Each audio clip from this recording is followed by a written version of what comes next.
He is known for being an influential Enlightenment thinker and the father of liberalism. He is recognized for his contributions to social contract theory and the development of epistemology and political philosophy. His name is John Locke. In the quiet countryside of England, there was a man named John Locke. Born into a world of ideas and enlightenment, Locke's thirst for knowledge was insatiable. From a young age, he showed a curiosity that set him apart from his peers.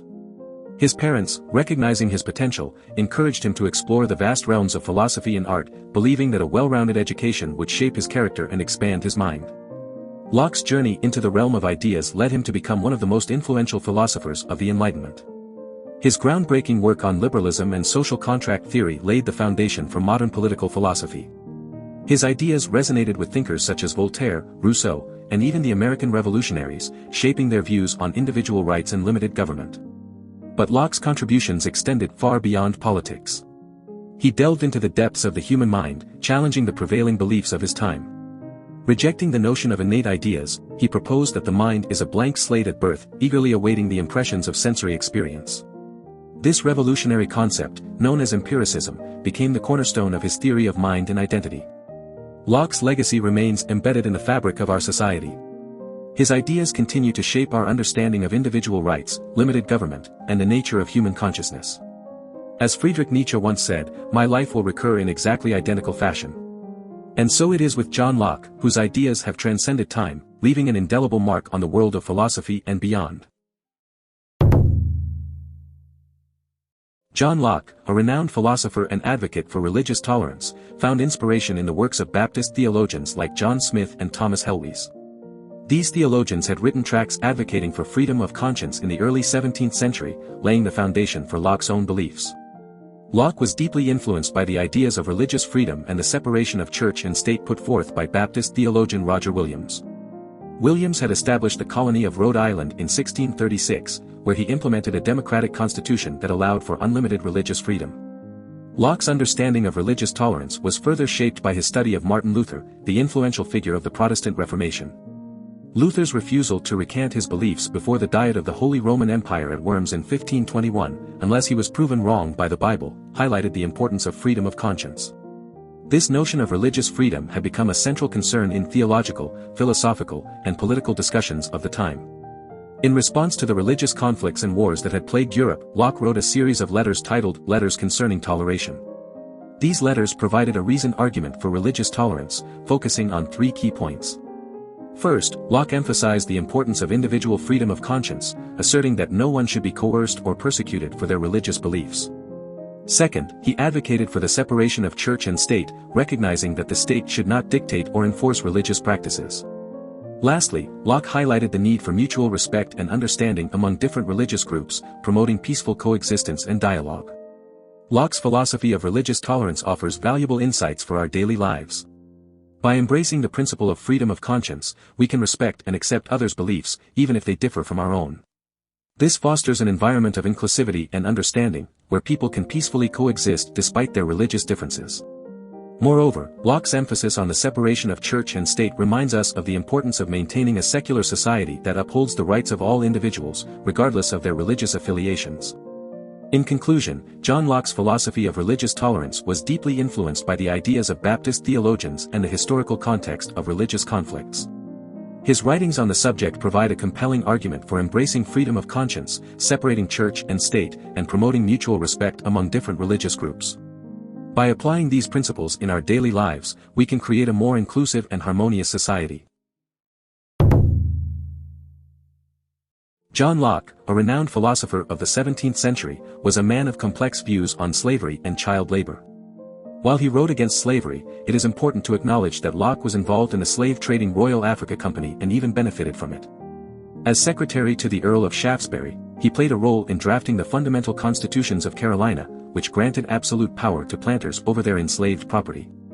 Some argue that Locke's contradictory opinions on slavery can be attributed to his personal involvement in the slave trade, leading to accusations of hypocrisy.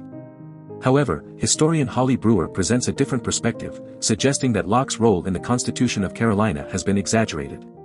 She argues that he was simply paid to revise and copy a document that was already partially written. Brewer further contends that Locke actively worked against slavery in Virginia while serving on a board of trade created after the Glorious Revolution.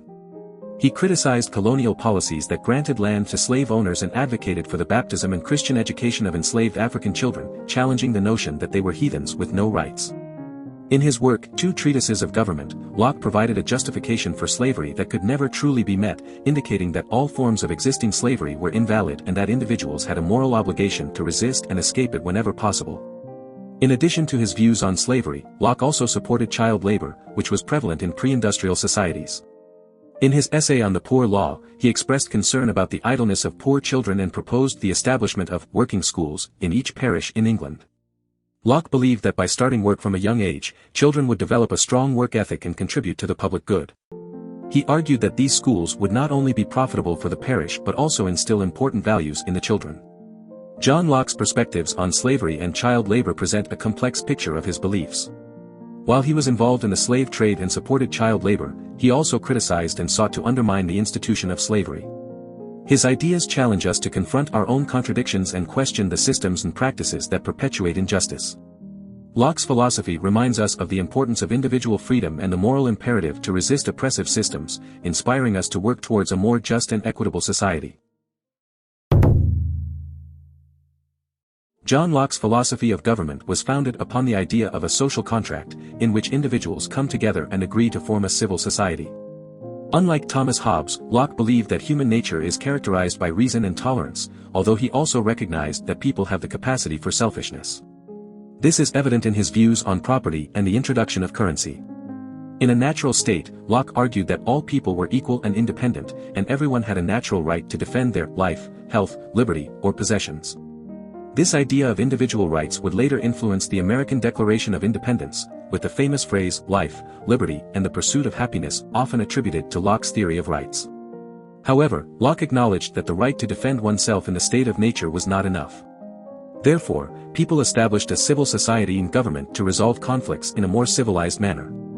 Locke advocated for the separation of powers within the government and even believed that revolution could be both a right and an obligation under certain circumstances.